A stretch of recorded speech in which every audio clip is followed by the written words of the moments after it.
Hi everybody, welcome to High Language Training Center, a new concept English video classroom, and I'm Mublajan. And today we will learn lesson 38. What are you going to do? What are you doing now? Assalamu alaikum sağoldaşlar, yaxshimisilar? Endi bugungi darsimizda biz 38-dars, ya'ni shu oldingi 37-dars o'rgangan bir yangi bir uqumni takror bo'lgan shu darsimizni o'rganmoqchi. Endi bugungi darsimizda shu intayin muhim bo'lgan bir ikki jumla shaklini mashq qilmoqchi. U bo'lsin nima desanglar, what are you going to do and what are you doing now? Okay, what are you going to do and what are you doing now? Okay, endi birinchisi shu yangi so'zlarni o'rganib boqaylik. Birinchisi homework. Okay, homework. Okay, endi bu yerga homework deganimiz nima desanglar, masalan home deganimiz uy degan gap, shunaqa?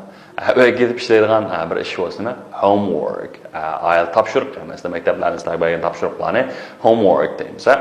Masalan do homework bo'lsa topshiriq ishlamak. Albatta do homework. Masalan what is she doing? Okay, endi bu qizchaq nima ish qilyapti bolalar? Ya'ni she is doing her homework now. Hozir o'ziniki topshiriqni ishlayapti. Her degan uni ishlama. She is doing her homework now. She is doing his homework now. So, do you do homework every day? Siz har kuni topshiriq ishlamsiz? Do you do? Demakchi siz har kuni topshiriq ishlamsiz? Desak nima? Today's okay, yes I do. Ishlama.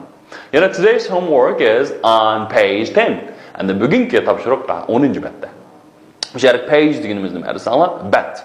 Page 10, 10-bet. Bugunlik topshiriq bo'lsa, nechinchi betda? 10-betda. All right. Next one is listen. Okay, listen. Okay, endi men talaffuzga diqqat qilamiz. Mana T harfi qanday qilmaydi desanglar, talaffuz qilin. Listen emasmi? Listen. Okay. Nimada o'qiyotganimiz listen. Okay. And the listen deganimiz nima desanglar? Listen anlamak. Okay, anlamak.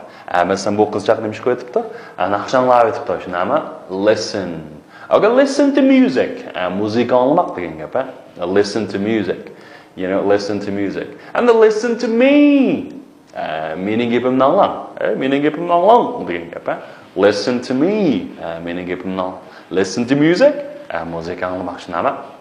So, what is she doing? So what is she doing? All right, she is listening to music. O musiqa anlayapti. Demak, she is listening to music. Listening to music. Okay, what about listen to me? Okay, meaning anglang. Okay, demak hamda listen, demak anglamak. Listen to me, meaning anglang. Listen to music, musiqa anlamak. What is she doing? What is she doing? She is listening to music. She is listening to music. All right. Next one is dish. Okay. Dish. Ajaq bola dish deb o'par ekan. Dish emasmi? Dish.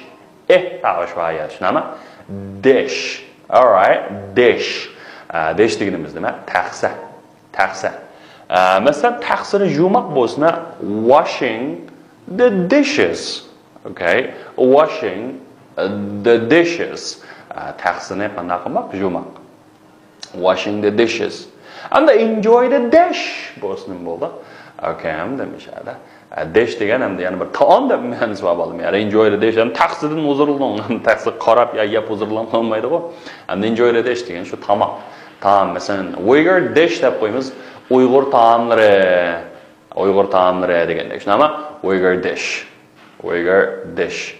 Okay, and does your mom wash the dishes every day? Sizning opangiz har kuni qanday qilamdi? Qachon yuvamdi? Okay, nima? Does your mom wash the dishes every day? Har kuni qachon yuvamdi? Demak, endi bu yerga washing dishes degan nima? Qachon yumaq.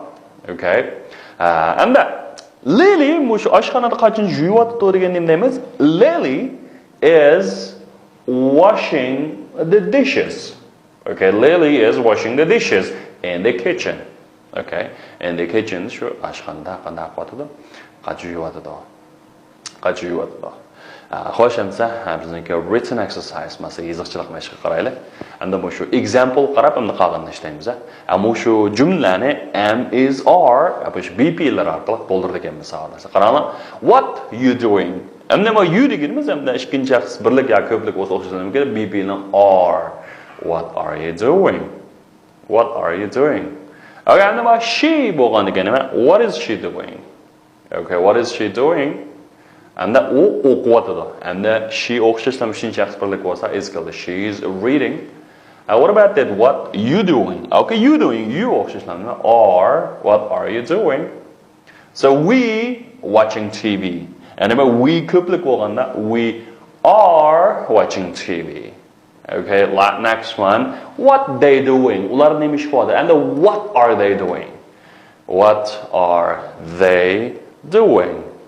And they doing homework. And the they they are doing homework.